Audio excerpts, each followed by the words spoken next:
तो कैसे हो भाई लोग, हम इस वीडियो में आपको ये बताते हैं कि किसी भी फ़ोटो की जो क्लियरिटी होती है फेस की फुल एचडी में कैसे करें। तो आ जाइए, एडोडेस्क में इस फ़ोटो को हम ओपन कर लेंगे। शेयर ऑटोडेस्क,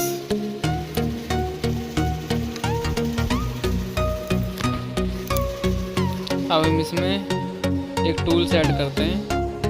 हाँ, ये वाला पेंसिल। अब इसकी साइज इसका बढ़ा लो, इसे थोड़ा सा, हाँ बस इतना।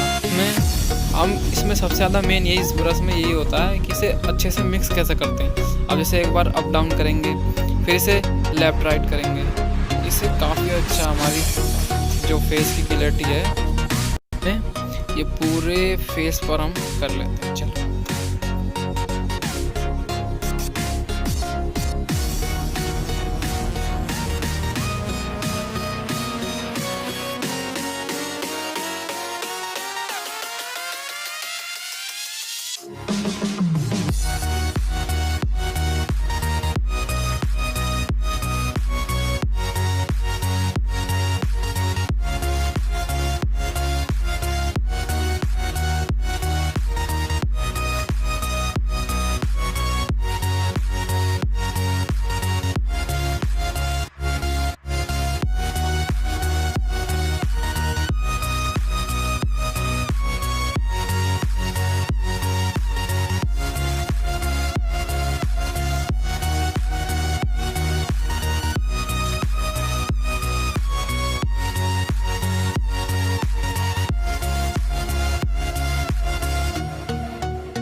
तो भाइयों, आपने देखा इसे। आप क्या सोच रहे थे मैं कहीं चला गया? अरे मैं यही हूँ। आप लोग बने रहिए इस वीडियो में, हम आपको दिखाते हैं कि फ़ोटो हमारी बनके कैसे तैयार होती है।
तो आई होप ये वीडियो आपको बहुत अच्छी लगी होगी, और कमेंट कर ज़रूर बताएं कि आपको वीडियो कैसी लगी।